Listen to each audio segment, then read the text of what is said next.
hi, beautiful people. So welcome back to another episode that we are going to deal about career and balancing between passion and money, or rather passion versus money. That is choosing between your passion and money, what you love and what pays the bill. So welcome. My name is Zocy Mwandoro, and of course I have my girl. I'm your girl, Leah Maua. Oh yeah, so welcome. So we are going to dig into this. So in between, or rather choosing between what you love and what pays the bill, that is passion and money.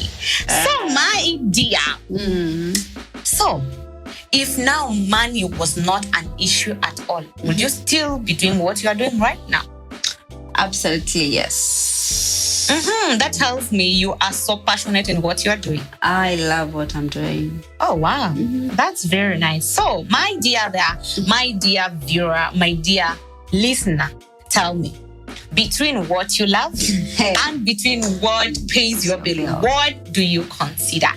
So, our topic today is basically about that, about money and passion.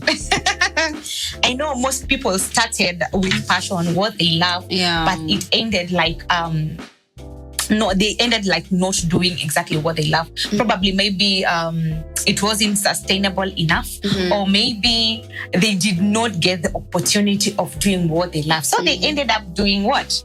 Doing what was there. What pays the bill. Ile pesa ya haraka inapata ama they choose to struggle rather so that they can pay their bill. So what do you think about that? Well, I think one thing I would say first of all is to say that passion without money or income, it can be a little bit frustrating.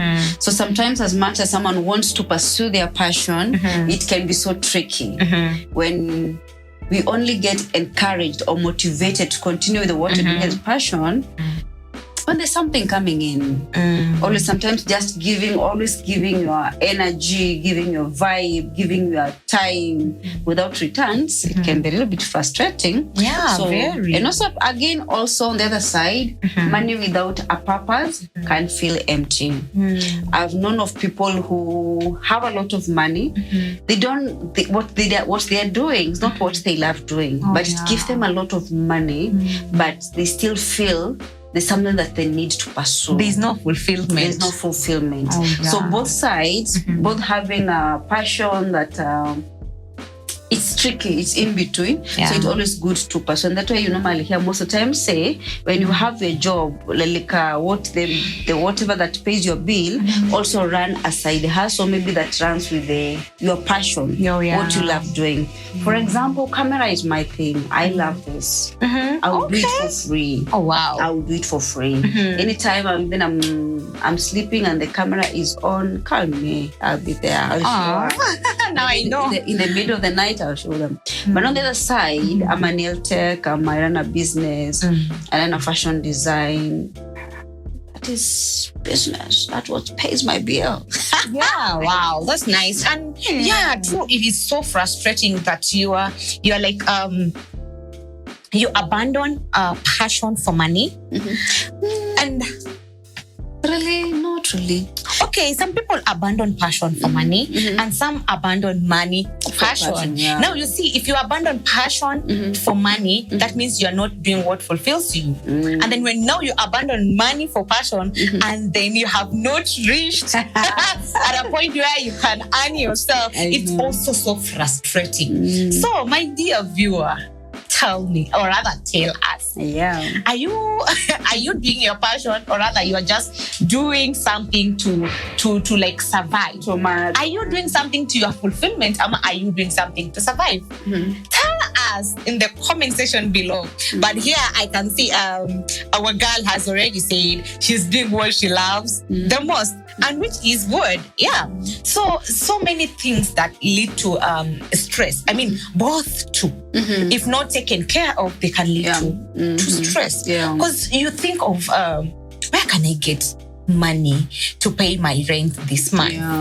But again, you're struggling to do what you love. You also want to do something that you love, what you're passionate about, but you find out that it is not paying. Yeah. So you find yourself in between that you don't exactly, because sometimes it's about the money. Sometimes the money funds your passion, or the passion finds your money. Yeah. So it depends peer as well.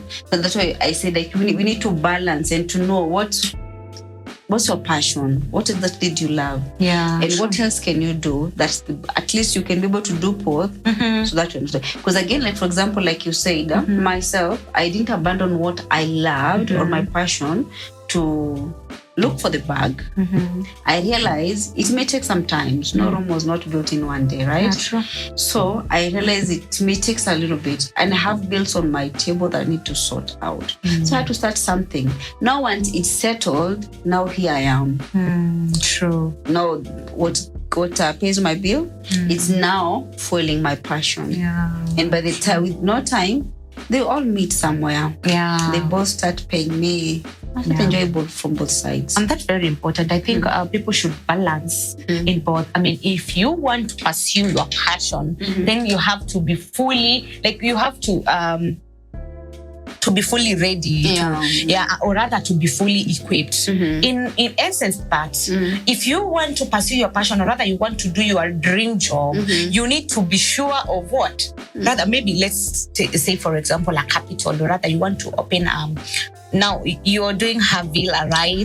Beauty, right? But you know, again, you cannot do beauty moja kwa moja if you don't have what it takes you to start the business, rather run the business. So what you can do, you can just do the job that is for survival.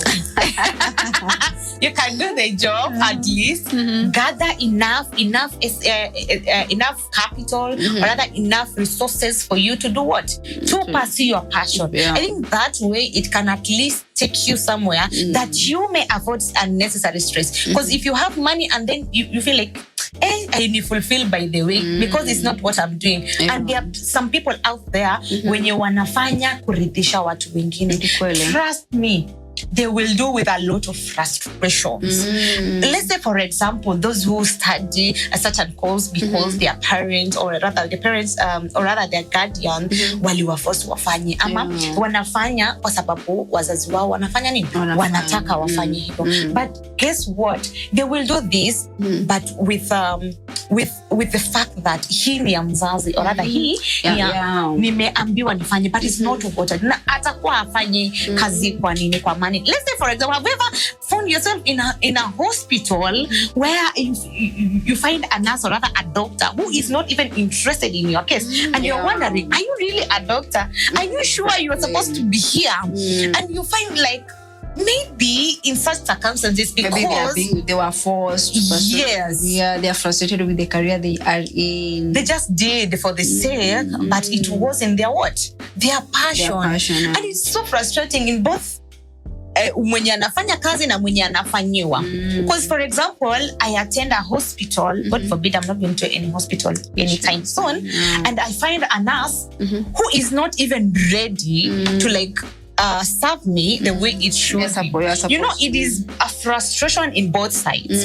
I feel offended, and at the same time, it's a frustration to her or him, because he feels that he's not in the right place. Yes, and I feel hayuko in the right place. So I feel there's a need of like balancing both, or rather, know what you really want.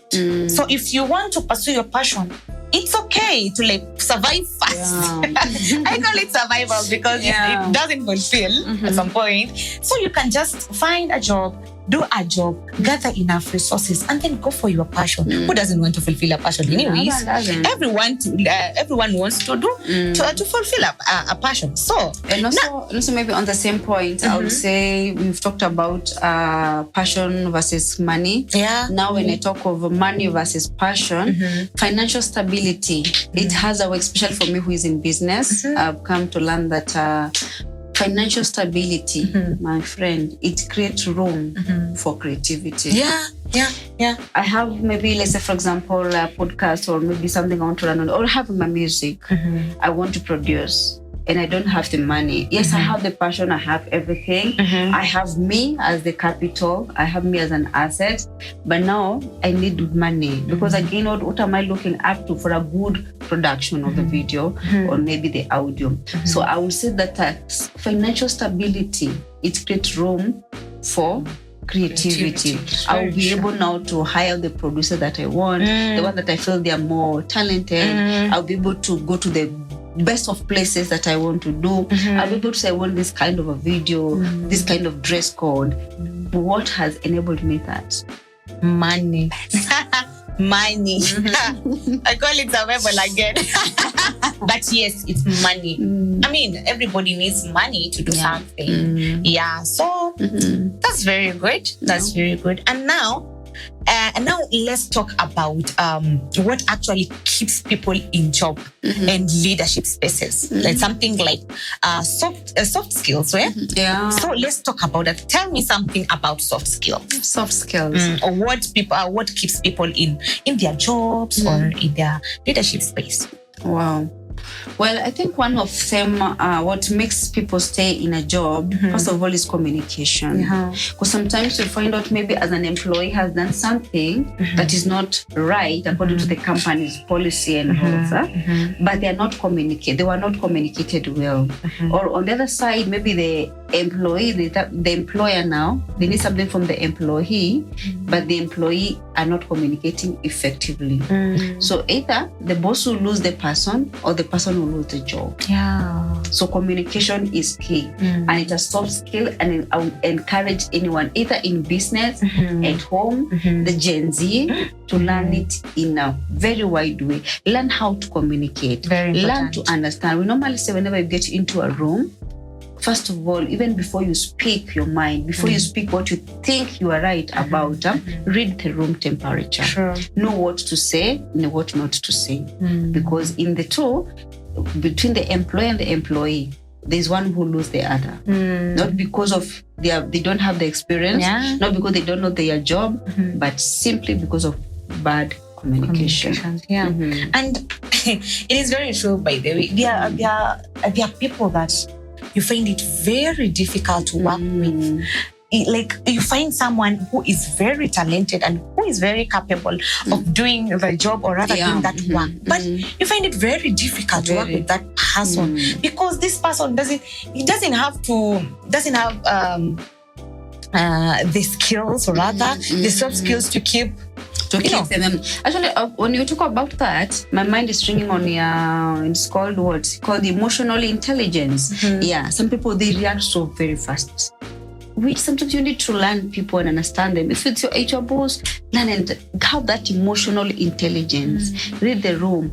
Every employee, it's not now and then, if people are fighting. And maybe whatever that you're fighting about is very minimal. Yeah. So emotional intelligence is also another soft skill that people need to learn. And another one maybe I should add also is adaptivity.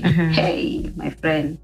Especially the Gen Z, they get into a place, they don't have the patience to stay, to learn, and to experience. For them, they want to come and experience the magic. What are you going to experience if you don't want to learn?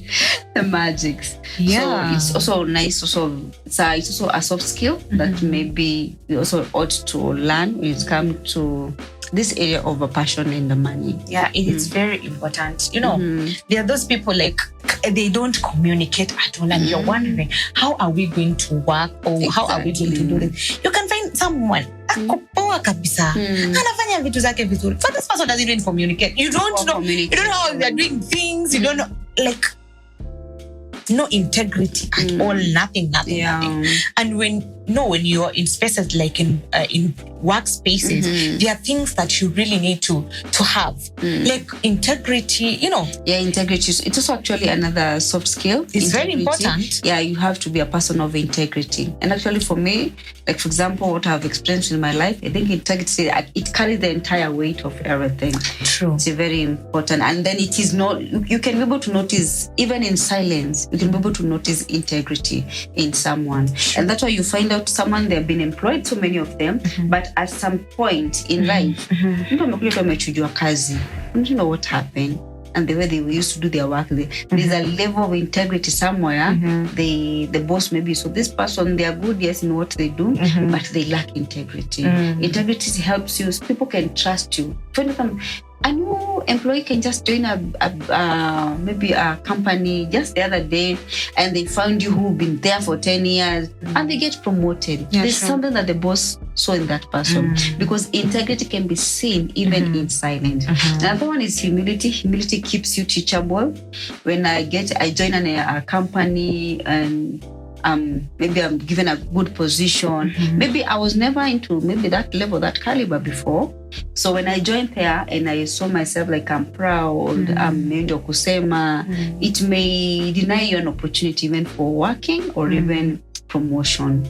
So humility is a soft skill that we also ought to learn. It helps us to remain teachable. We can be teachable. I've seen people who have joined company as a gatekeeper, and later you hear that person is a manager. And it has happened actually in most of the banks. So also humility, it's a soft skill that we ought to learn if you want to succeed in this area of passion and money as well. And being humble is very important, because it will keep you connected with people. Because humility doesn't know the young or the older. You're like, you're just being connected with anyone, and it's very important, because when you work well, when you have all that it requires of you to work there, and then you're not humble, like you are so rude, you're so arrogant. Who wants you there? No even one. It's in the Bible. God humbles the proud, but the humble he lifts. So if you remain humble, even at work, he humbles the proud. Very, very true. Ndio wanasema ajikwezaye atateleze ajikwezaye atashushwa. I wanted to use another Swahili word which is very good. I know you in Peter. I want to say because zile za processing. So ajikwezaye atashushwa, na ambaye anajishusha anafanya nini? Atakwezwa. No, it's being lifted. So you need to learn Swahili. Tunajua mbili tatu. So another one is actually discipline. Discipline is very, very important. I mean, no one wants to hire you, or no one wants to be with you when you are indisciplined. Hata kama ulikuja hapo na PhD or whatever. If you are indisciplined, no one is ready to tolerate that. I mean, if you are there with your PhD, you are working very well, you have every necessary quality for you to be at that job or rather in that workplace, but you are so indisciplined. Unakuja ile time unataka, unaongelesha mtu venye wewe unataka. Like, it is like now you own the job, or rather you are the boss. That is very wrong. I mean, if you are indisciplined, hata kama unajua kazi vipi, it will be so very difficult for people to work with you. It is ushawaifanya na mtu mwenye ako so indisciplined in a point that una feel they get late at work, but they don't see big deal. They're like, it's normal to them. They don't know that actually they annoy you, because now they're inconveniencing the job. But for them, they don't see anything big deal. And another one is attitude. Attitude. Good attitude is beautiful. That's what I tell my employees. Good attitude is beautiful. If you lack attitude and you have skill, by then they don't have anything to do with you. Reason being, attitude nobody can teach you how to feel about yourself or how to carry yourself. But a skill, you can come to my business and I can train you. Actually, 4 of the employees that I have right now, none of them had done nail technician. The nail tech that I have 4 of them. All of them, they came, I trained them from the scratch. Why were they teachable? Because they had a good attitude. Me, one thing I look at, you may be not beautiful, you may not be knowing so much, you may not be having the skill, but you have a good attitude. It's something to work with. Attitude can be, the skill can be improved, but attitude, Very true. Hata mimi sitaki mtu ako na attitude mbaya. Tupelekani mahali. So guys, that will be the end of this conversation. Let's catch up next week, and I hope and I believe that you are learning something and you are also ready to share with someone also mwenye pia atalan. So just share your comments, just share your opinion. It is very important for us. We are also learning. So let's catch up next week. Yeah, and remember guys, this is Speak Talk Podcast. Yeah. And we love you so much. Sana. Bye.